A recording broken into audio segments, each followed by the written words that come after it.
First thing, we have, write this down in the problem section. 1/2 plus 1/4. And if I had been taught this when I was a kid, I would have a much better understanding of fractions. Does anybody know what the answer is to 1/2 and 1/4? This isn't too tough of a problem. E, what do you think? Elian? 3/4. Let's check. 1/2 and 1/4. 1/2 is equal to what dollar amount? Yes. $half. So how much? 50 cents. 50 cents. 1/4 is equal to what dollar amount? Trevor? 25 cents. 25 cents. If you have 50 cents or 2 quarters and one more quarter, how much money have you got? How much money have you got, Cole? 75 cents. 75 cents. And if you think back to the chart that we just made, 75 hundredths, that's the decimal. Looks like this, 75 hundredths. And 75 hundredths are equal to what other smaller fraction when you reduce it? 3/4. So yes, it is 3/4. This is using the money model to help us understand our math. If we add the values of the fractions together, we get a decimal number. We have to be able to read these decimal numbers correctly like we're practicing, because some of you wanted to read this how in the beginning. How are you reading this incorrectly? Read this wrong. Yes. 0.75. I've never heard of that fraction. I have heard of 75 hundredths. It's right here. And then from here, we need to reduce it to 2 smaller numbers. This is where your knowledge of your factors comes in. What number fits into 75 and 100 equally? Continue to think about money. What thing fits into both of those equally? A quarter, right? How many quarters fit into 75 cents? 3 of them. How many quarters fit into $1? 4 of them.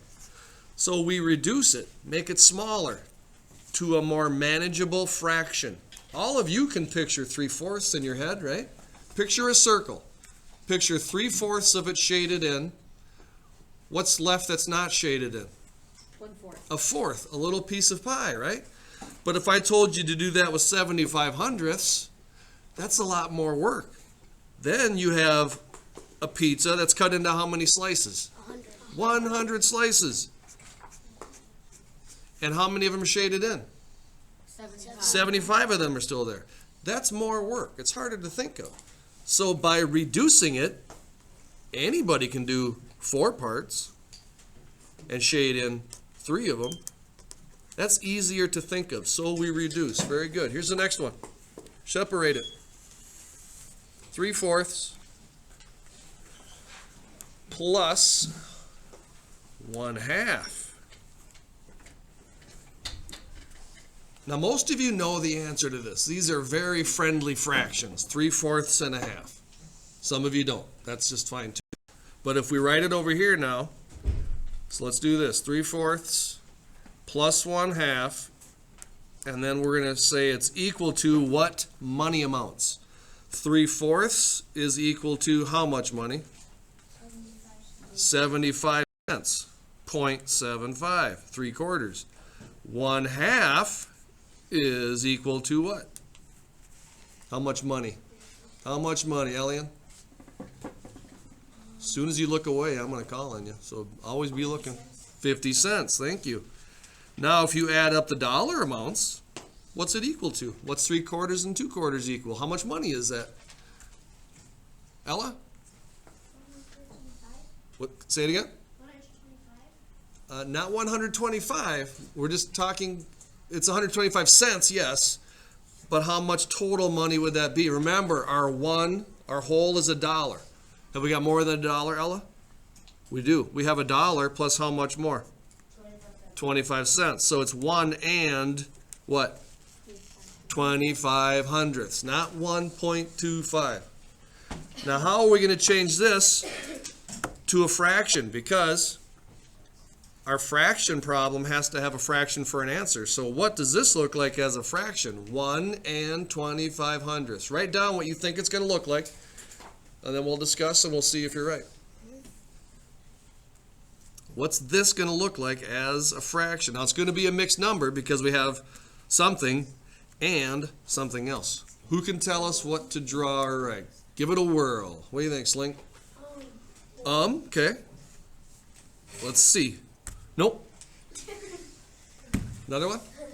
1 and So tell me what to write. A 1, and then what else should I do? And make a fourth. Very good. Because Sam was paying attention earlier, you have to think. Everybody knows what 1 looks like. It's right there. Then we have to think about 25/100ths. It's a quarter. It's 1/4 of a dollar. So 1 and 1/4. What do we call this kind of number? What do we call that number that has a whole number and a fraction in it? A mixed number, because it has a mixture of whole numbers and fractions. Very good. Separate it.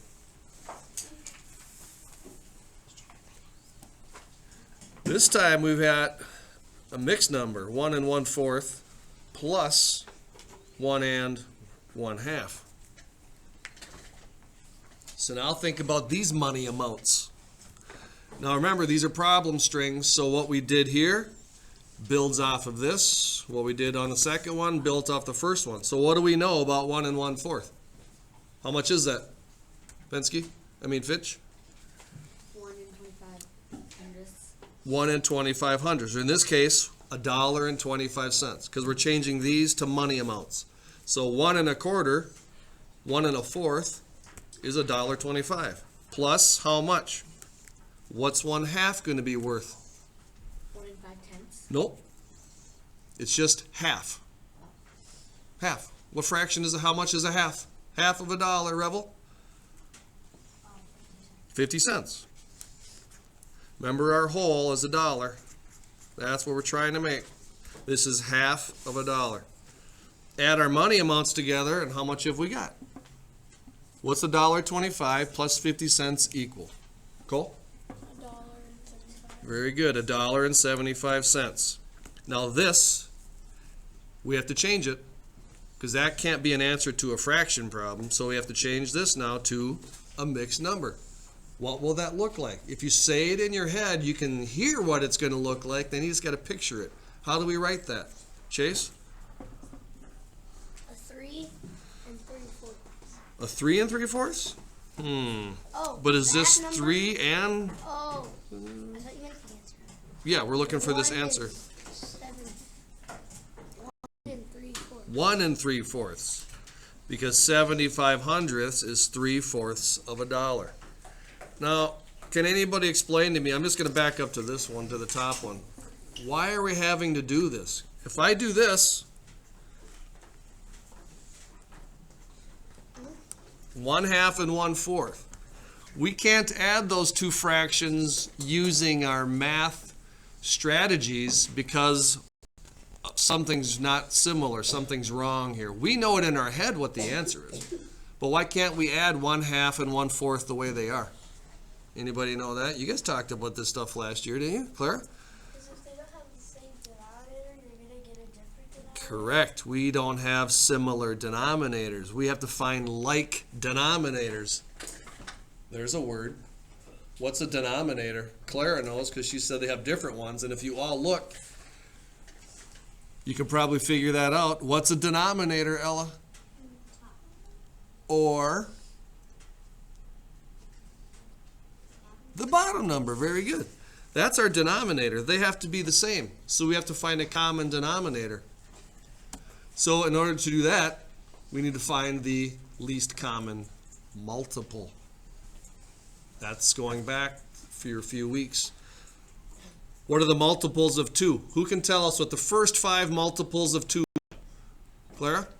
1 and 2. Multiples of 2. First 5. 1 and 2. No. The first 5 multiples of 2. 2, 4, 6, 8, 10. 2, 4, 6, 8, 10. What are the first 5 multiples of 4? Did you hear the same number? What number was in both lists? 4 and 4. No, well, just 4. We want the least common. So we have to do this. You can just watch. 8 is now our least common multiple. And now we have to change 1/2 into eighths. How many halves are equal to eighths? How many eighths, are in a half? What's 2? 2 times what gives me 8? 2 times what? 4. So if I do that on the bottom, I have to do that on the top. 1 times 4 is 4.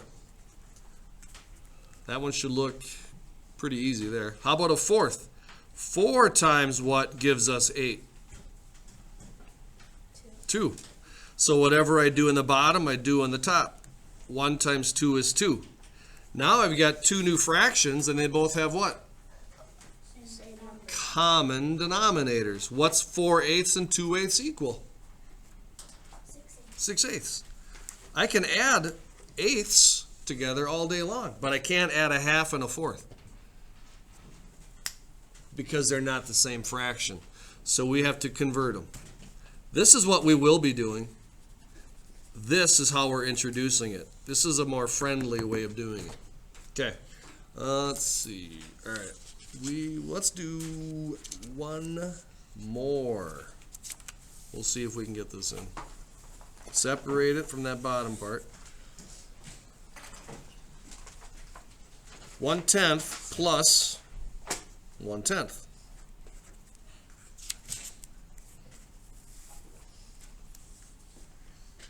Now, if you just look at it,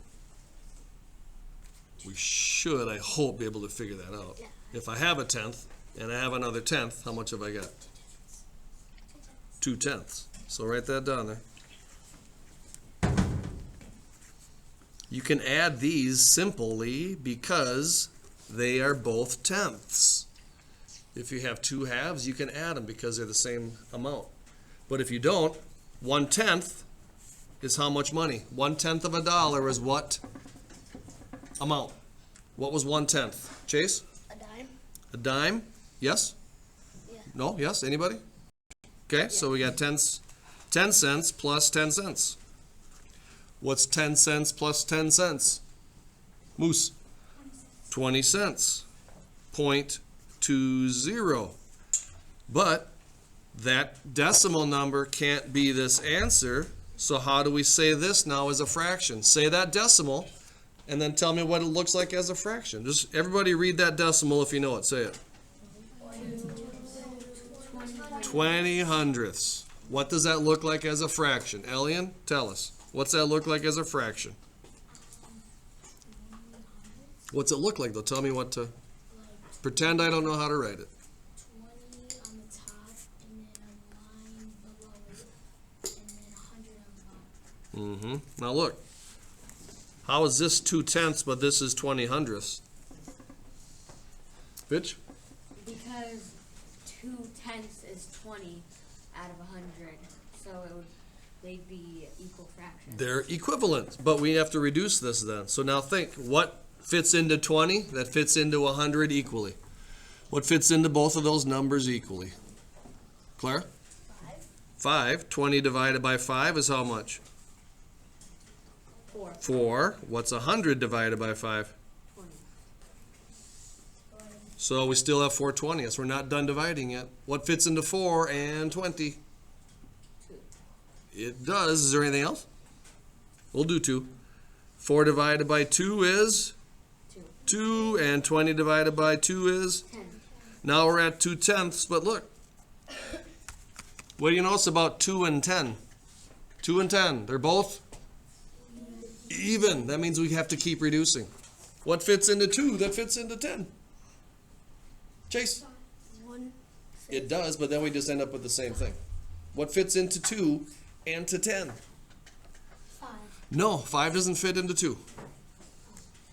2. 2. 2 divided by 2? 1. 10 divided by 2?